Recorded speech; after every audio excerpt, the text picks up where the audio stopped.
Deus, toda a honra e glória seja dada ao Senhor para sempre. Convido os irmãos para nós abrirmos juntos as nossas Bíblias, no livro do Gênesis, capítulo 28. Vamos ler a partir do versículo 1. Glória a Deus.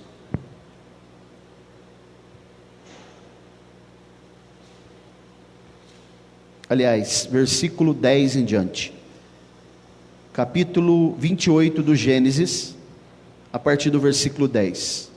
Palavra Gênesis, Bereshit, né? Do hebraico. Glória a Deus. Nós vamos dar seguimento aqui ao estudo que nós estamos tendo sobre os homens que viram o caminho perfeito. Todos acharam? Diz assim a santa, bendita e eterna palavra de Deus: E Jacó saiu de Berseba e foi em direção a Harã. Na verdade aqui no texto original diz assim: partiu Jacó, né? Versículo 11: E ele chegou a um certo lugar e ali ficou a noite toda, porque o sol estava posto. E ele tomou umas pedras daquele lugar e colocou como seu travesseiro, e se deitou naquele lugar para dormir. E ele sonhou, e eis que uma escada estava posta sobre a terra, e o seu topo alcançava o céu. E eis que os anjos de Deus subiam e desciam por ela. E eis que o Senhor estava em pé acima dela, e disse: Eu sou o Senhor Deus de Abraão, teu pai, e o Deus de Isaque. A terra em que estás deitado darei a ti e à tua semente. E a tua semente será como o pó da terra, e tu serás espalhados para o ocidente, e para o oriente, para o norte e para o sul. E em ti e em tua semente todas as famílias da terra serão abençoadas. E eis que eu estou contigo, e te guardarei em todos os lugares aos quais tu fores, e te trarei novamente a esta terra, pois eu não te deixarei, até que eu tenha feito aquilo que eu tenho falado. E Jacó despertou de seu sono, e disse: Certamente o Senhor está neste lugar, e eu não sabia. E ele estava temeroso, e disse: Quão terrível é este lugar! Este não é senão outro lugar, aliás, este não é outro lugar senão a casa de Deus, e este é o portão do céu.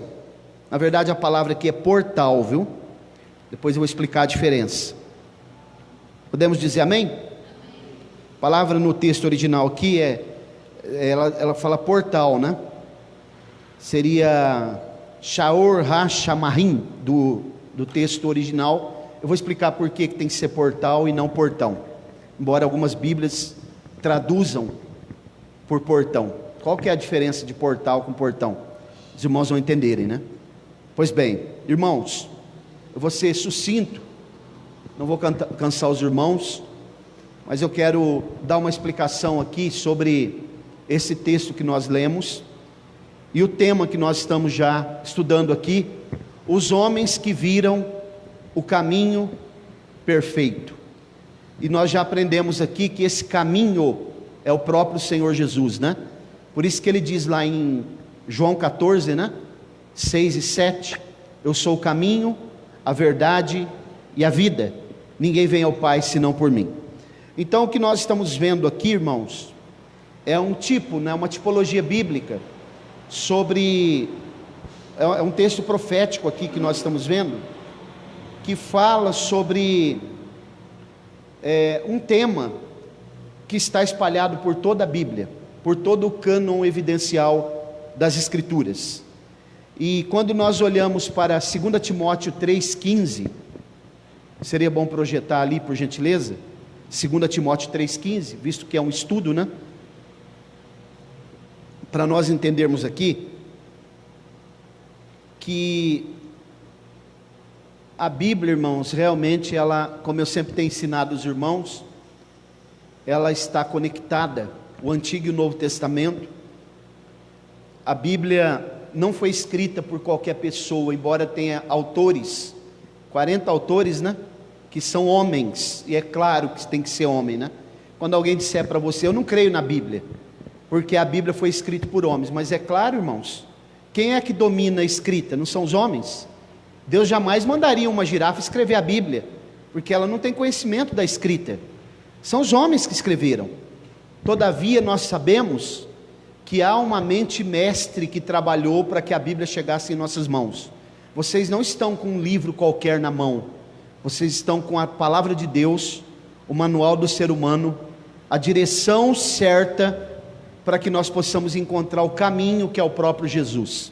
Então o que ele está dizendo ali, Paulo escrevendo a Timóteo: desde a infância sabes as sagradas letras, que podem fazer-te sábio para a salvação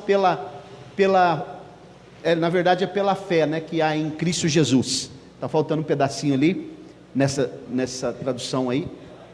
E nós entendemos, irmãos, que Deus, Ele, na sua tamanha sabedoria, trabalhou detalhadamente, minuciosamente, para que o texto sagrado chegasse em nossas mãos, o que nós precisamos. Ontem eu estava assistindo um programa no SBT, estava falando da vida de Jesus e dos manuscritos que foram achados em 1948 lá na região de Qumran, do Mar Morto, né? Os manuscritos, alguns pedaços do livro do profeta Isaías, quase inteiros, foram compilados pelos essênios. E nós precisamos tomar cuidado muito com as traduções que nós usamos, porque tradução não é cópia. Tradução foram traduções das cópias dos originais que chegaram em nossas mãos. Então aqui, caminhando nessa linha que eu estou ensinando vocês, essa escada que Jacó, ele viu num sonho, no lugar que ele estava, e ele está caminhando aqui, ordenado por Deus, né? Para que ele pudesse visualizar essa escada. Essa escada também, ela representa o próprio Jesus. É uma escada que se abriu entre o céu e a terra. E o mundo espiritual, ele é real, mas nós não podemos vê-lo com esses olhos que nós estamos aqui hoje, olho físico.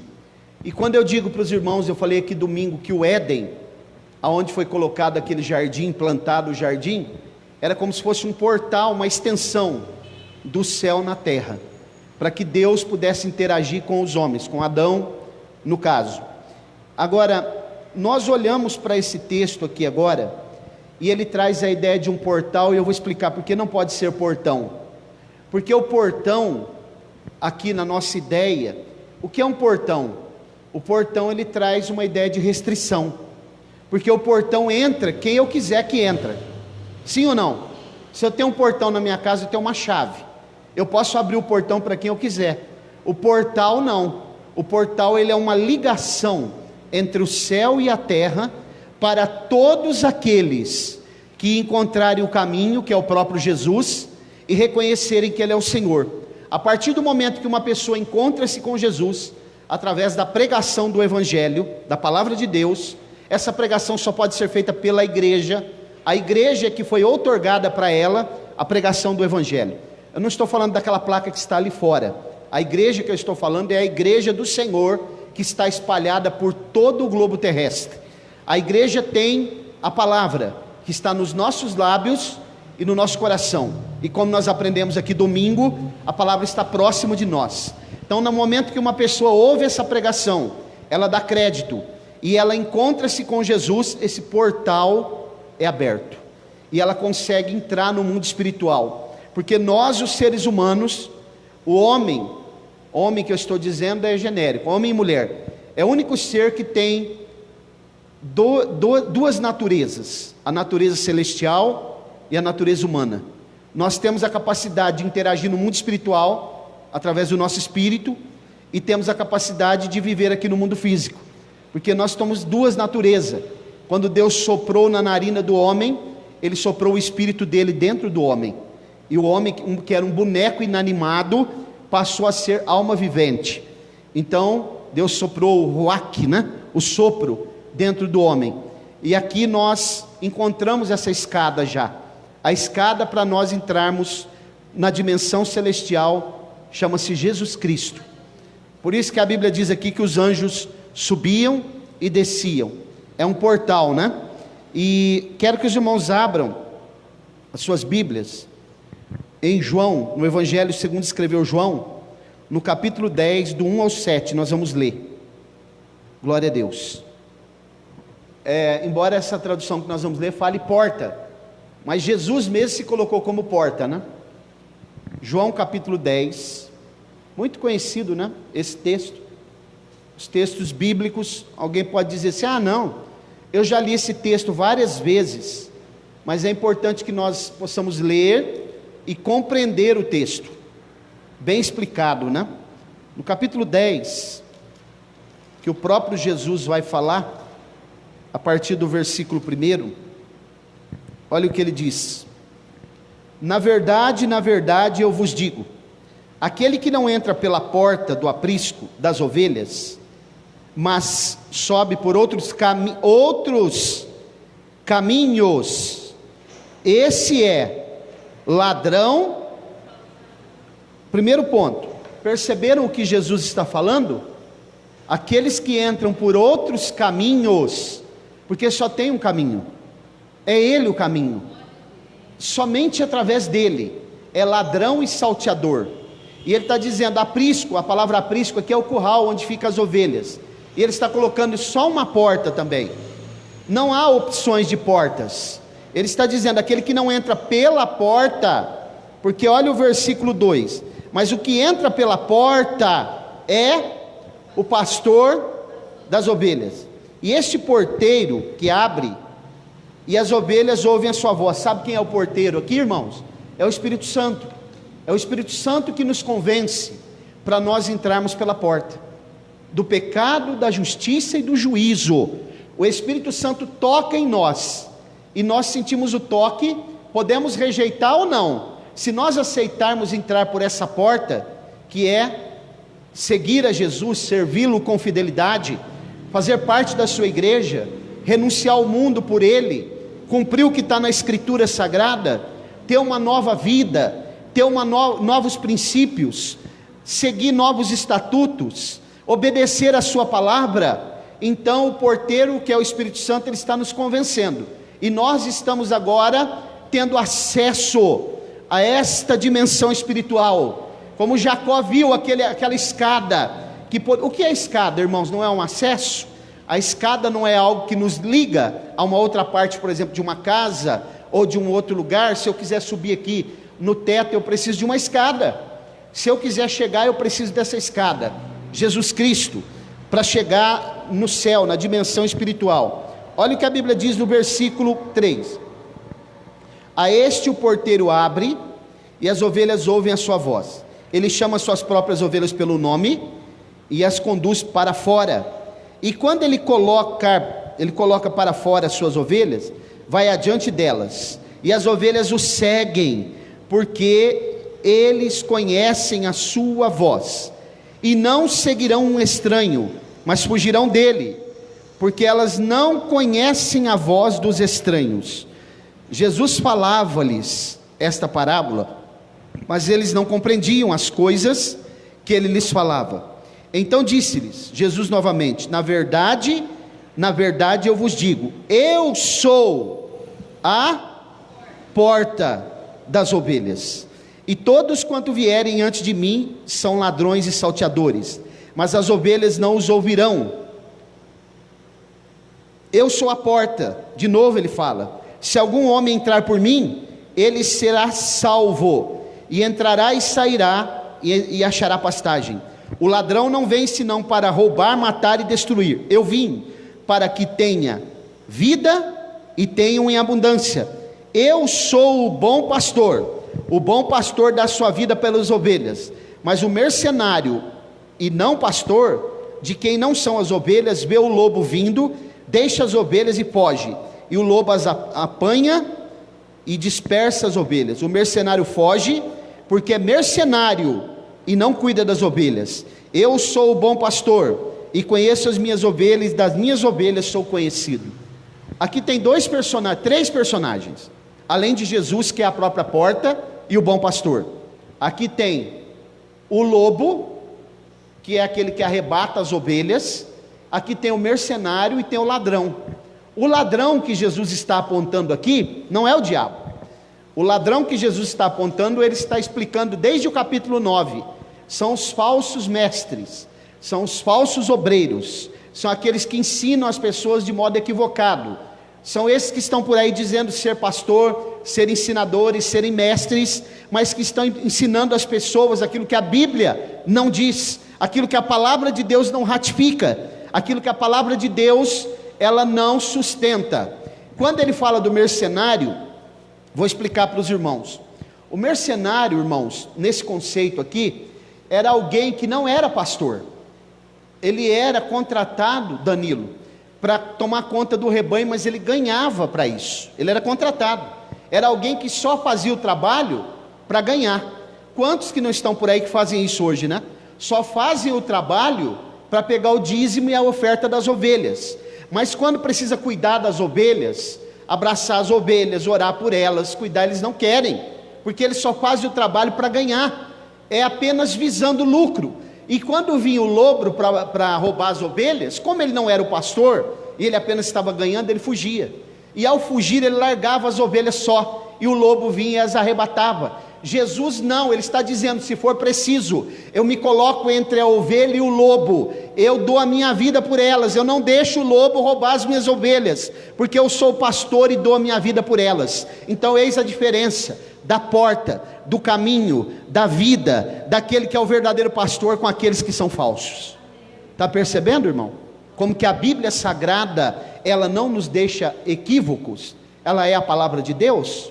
Vamos voltar para o texto. O mercenário não é um pastor, ele é alguém que era contratado apenas para ganhar.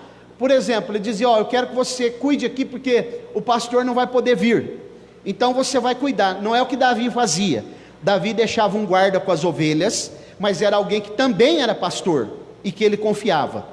Vamos voltar para Gênesis 28, quero dar algumas explicações aqui, para os irmãos entenderem. Irmãos, não há outro caminho. Se você quer ser feliz, se você quer ter a tua família feliz, se você quer ter uma vida plena, absoluta, siga esse caminho, siga esse pastor, honre ele, adore ele, desgaste a sua vida na obra dele. Aonde você estiver, professe o nome dele, diga que você serve a ele, que não há outra coisa a não ser que nós seremos felizes. Passaremos por luta sim, mas ele sempre estará conosco, em qualquer instância. Então aqui, quando eu olho para o versículo 13 e 14 de Gênesis 28, os irmãos vão perceber uma coisa aqui. É aqui Jacó saiu de Berseba, vai para Harã, né? Ele tem esse sonho dessa escada. Vocês vão perceber uma coisa no versículo 13 e no versículo 14.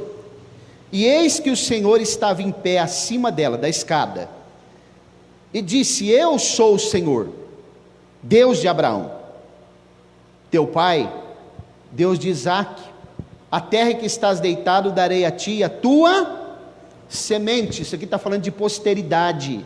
Semente aqui, irmãos, representa sêmen, viu? É posteridade, aqueles que virão através da linhagem dele. E a tua semente será como o pó da terra, tu serás espalhados para o ocidente, para o oriente, para o norte e para o sul. Em ti e em tua semente todas as famílias da terra serão, irmãos, abençoadas, no texto original, que significa enxertado. É como você pegar uma planta e enxertar numa outra planta. É o que foi feito, o processo que se faz, que Paulo explica em Romanos capítulo 11, né? Quando nós que éramos gentios, fazemos parte da igreja, nós somos enxertados na oliveira, que é o próprio Jesus, mas que é a linhagem de Israel, porque a salvação vem pelos judeus, pelos gentios. Irmãos, se nós soubéssemos o que representa a nação de Israel para Deus, nós iríamos amar muito mais a nação de Israel, nós iríamos orar muito mais por eles, porque a Bíblia ensina que nós temos que orar pela paz em Jerusalém, e temos que amar o povo de Israel. A partir do momento que uma nação faz uma aliança com alguma nação que é inimigo de Israel, ele está trazendo maldição para ele.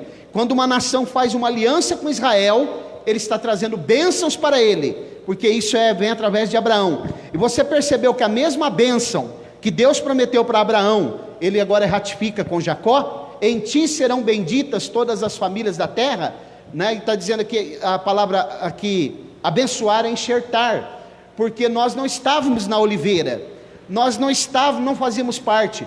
O projeto original de Deus é que Israel, alguém diz assim, não, eu creio, como as testemunhas de Jeová dizem assim, eu creio que Israel é o Israel espiritual agora, não é mais aquela nação não existe mais, isso é um equívoco. A nação de Israel ainda é a mesma, ela ainda existe lá, e a igreja, irmãos, ela foi enxertada nessa nação, porque o propósito de Deus é que um dia, no milênio, Jesus governe sobre o mundo, e que Israel seja a nação que ministrará sobre as outras, e o sacerdócio universal, ele volta, Israel será quem vai ministrar. Então, olha a promessa que Deus está fazendo para ele, para Jacó, Yaakov, né?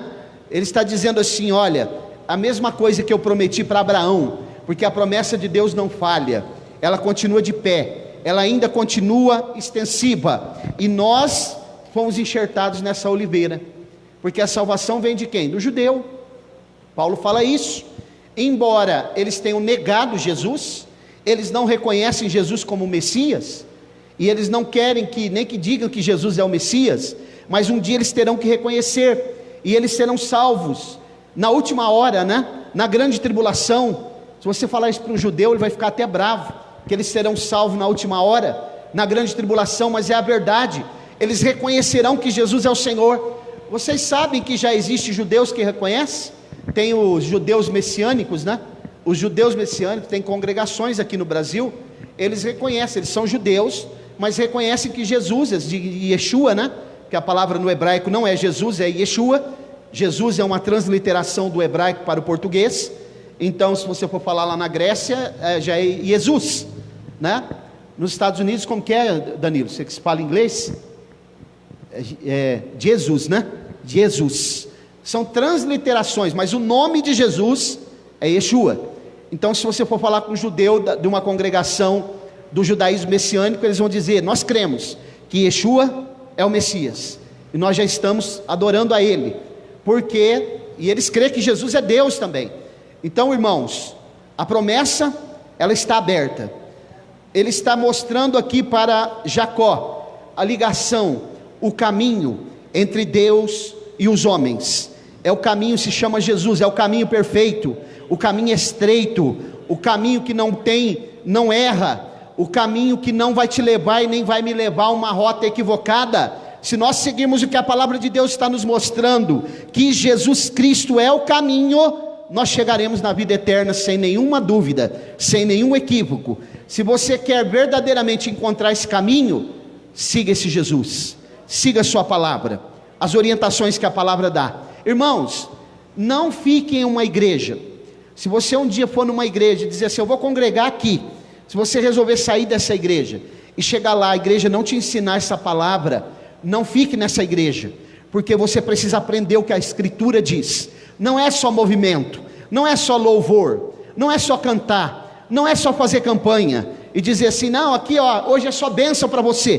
Tem que estudar essa palavra para conhecer as Escrituras, porque Jesus disse, vós errais não conhecendo as Escrituras e nem o poder de Deus. Se envolva com uma igreja que te explique a Bíblia. Isso aqui é basilar para uma vida espiritual saudável. Vamos dar uma olhada em mais uma coisa. Como eu disse que o Éden era uma extensão dos céus, havia, uma conexão direta lá quando Adão estava no Éden, entre o mundo espiritual e o mundo físico. Essa conexão era direta. Essa conexão foi quebrada cortada quando o homem violou os princípios, quando ele desobedeceu. Os irmãos já teve momento de estar na internet, sim, num assunto muito interessante, de repente cair a conexão? Já aconteceu com você? Isso é o que aconteceu lá no Éden, quando a mulher, né, depois Adão também, comeram o fruto que não era para comer, era a regra, era o preceito que Deus estabeleceu, porque quem cria estabelece regras. Nesse momento cortou-se a conexão, o homem agora perdeu o acesso à presença de Deus.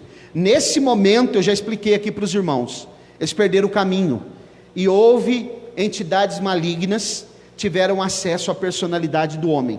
Por isso que a primeira enfermidade chegou, né? Síndrome do pânico. O homem teve medo, quando Deus falou: por quê? Onde você estava, Adão? Não é que Deus não sabia onde ele estava geograficamente, é onde ele estava nele mesmo. Ele se perdeu, e aí ele disse assim: eu tive medo, Senhor, e me escondi. Medo do quê? Personalidade dele agora foi atingida, né, por entidades malignas. A síndrome do pânico se instalou nele. Então não é tipo de coincidência nenhuma que hoje, irmãos, nós estamos vivenciando um momento em que o emocional, as crises emocionais, a depressão, a síndrome do pânico, as doenças psicossomáticas, elas estão se instalando no âmbito social da humanidade de uma forma tão exacerbada. Isso aí é vazio existencial. As pessoas não sabem o caminho, elas estão sem direção, elas estão sem norte.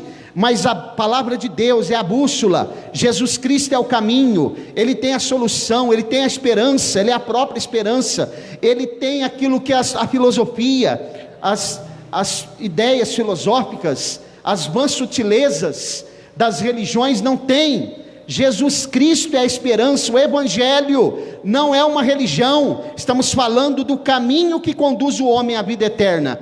E o homem perdeu quando cortou essa conexão que era direta. E Deus então o que Ele faz? Ele vai criando mecanismos durante a trajetória do homem depois da queda, para que o homem encontre novamente esse caminho. Isso aconteceu com Abraão, isso aconteceu desde Sete, né? Depois que Abel matou Caim, aliás, Caim matou Abel, então Deus dá um novo filho para Adão chamado Sete. Sete tem um outro filho chamado Enos, e a Bíblia diz que nesse momento passou a invocar o nome do Senhor, quer dizer, a conexão restabeleceu. Depois Abraão, né, através de Noé, e as alianças que Deus vai fazendo, são 8 alianças, são restabelecimentos de conexão, para que o homem voltasse novamente. Em todas essas alianças, o caminho é apontado, Jesus é o caminho. Jesus, irmãos, não passou a existir quando Ele nasceu de Maria, Ele é pré-existente, Ele sempre foi o caminho. Ele se apresenta no Antigo Testamento, Ele é a luz, que a Bíblia diz. Você sabia que quando nós lemos o versículo 3 de Gênesis 1, que diz haja luz e houve luz, mas no texto original não está escrito haja luz, está escrito assim, apareça a luz, porque ele já existia. Se você lê haja luz, dá uma impressão que ele está sendo criado naquele momento por Jeová, que é isso que as testemunhas de Jeová dizem, mas não é o que o texto original diz. Está dizendo assim, apareça a luz, se apresente a luz ao mundo. E quando nós vamos para João capítulo 1, a Bíblia diz que a luz era Ele. Abra sua Bíblia em João capítulo 1, Evangelho segundo escreveu João, no capítulo 1. Olha o que a Bíblia diz. Nós já lemos aqui, né, mas é bom a gente ler de novo. Você que está na internet aí também, se você tiver um exemplar da Bíblia, abra aí com bastante atenção. Como diz aqui, ó, no capítulo 1, versículo 1. No princípio era o verbo, a palavra, né? A palavra estava com Deus, e a palavra era Deus. É o logos, né, do texto grego aqui. Agora, esse princípio do versículo 1, não é o princípio de Gênesis 1:1. Sabiam? É antes. Esse é o bem antes, um tempo muito remoto. Esse versículo 1 de João 1, é o tempo que Deus estava criando os anjos, estava criando o mundo espiritual antes, muito antes do homem ser criado. Jesus já estava, porque Ele é pré-existente, Ele emana do Pai, Ele não foi criado, Ele é gerado do Pai. Olha o versículo 2, Este estava no princípio. Agora aqui já é um paralelo com Gênesis 1:1. Estava no princípio com Deus, versículo 3. Todas as coisas foram feitas por Ele, e sem Ele, nada do que foi feito se fez.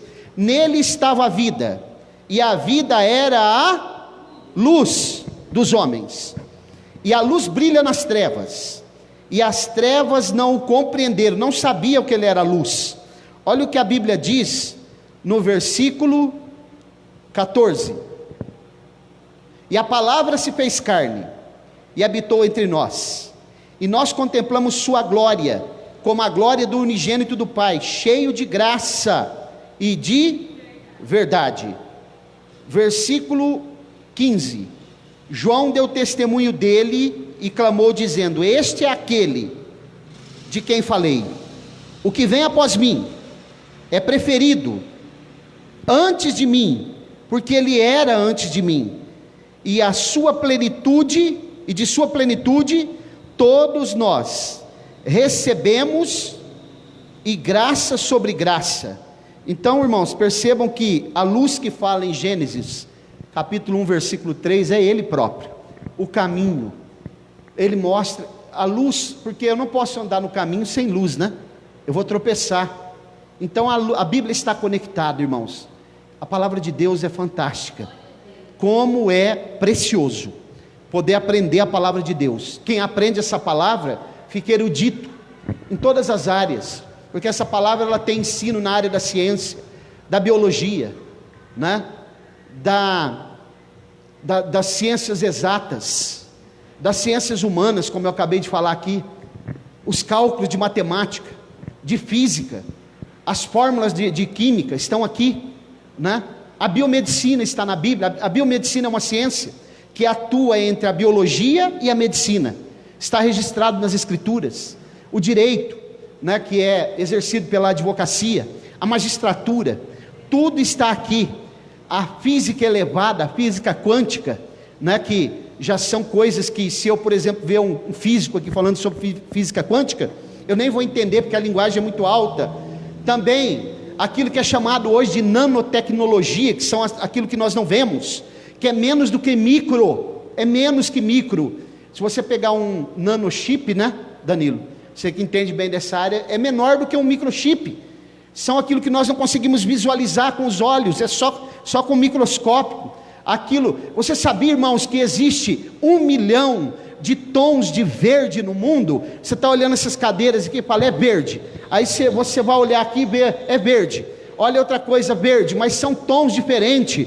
Quem foi que fez isso? Quem é o criador de todas essas coisas, da biodiversidade?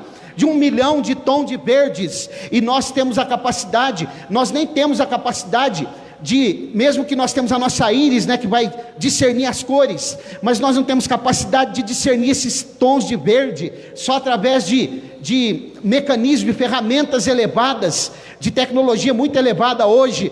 Quem é que fez isso? Quem conhece tudo isso? É o caminho perfeito, Jesus Cristo, o Senhor. Ele é Deus, e Ele tem a vida eterna para oferecer para todos aqueles que quiserem subir por essa escada que foi mostrada por patriarca Jacó.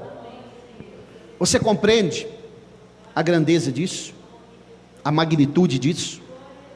Você pode pelo menos pensar um pouco, a nossa mente tão pequena, né? Diz os especialistas que nós usamos só 6% da mente, né? Os notáveis usavam 8%, como Albert Einstein, Isaac Newton e outros. Diz que eles usavam 8%. É provável que Adão usasse muito mais, porque só o fato, irmãos, dele dar nome a todos os animais, nós não teríamos a capacidade de fazer. Já pararam para pensar? Quem é que fez isso? Agora, quando o homem cai, a queda, isso trouxe transtornos em todas as áreas. Isso também trouxe transtorno, isso trouxe problemas, né, na intelectualidade do homem, no intelecto do homem, e o homem ficou mais limitado, e parece que vai passando o tempo, vai ficando mais limitado ainda, né? Mas nós temos a Bíblia Sagrada, a palavra de Deus, e tudo aquilo que está revelado aqui é para nós, e a palavra de Deus ela é apta para corrigir, para ensinar, para redarguir com justiça.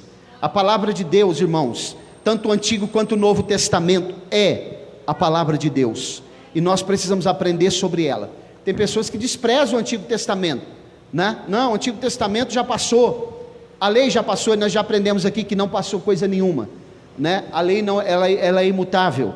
O que passou foram os preceitos cerimoniais da lei, e tudo isso nós temos aprendido aqui. Então nessa noite não há nenhuma dúvida, você que está na internet, o caminho chama-se Jesus Cristo, Ele é a nossa esperança. Eu vou concluir, quero concluir, dizer para vocês, irmãos, aqui tem um segredo aqui, ó, nesse texto, né? Nesse texto que nós acabamos de ler aqui.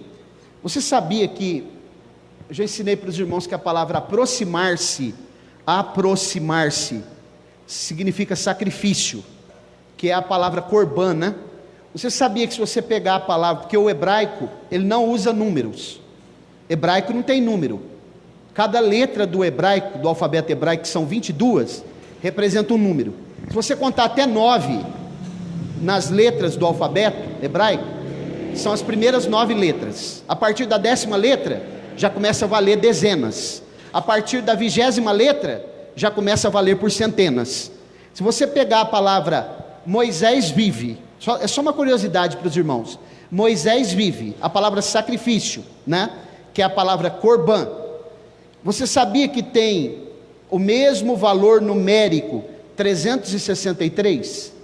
A palavra Moisés vive como no Novo Testamento? Através de Jesus, porque Jesus, Moisés é um tipo de Jesus, Moisés é aperfeiçoado em Jesus, por isso que Moisés vive como? Através de Jesus, mesmo que ele tenha morrido, mas ele vai ressuscitar, né? E estará para sempre com o Senhor. Então a palavra sacrifício, que é corban, no valor numérico, e a palavra Moisés vive, significa 363.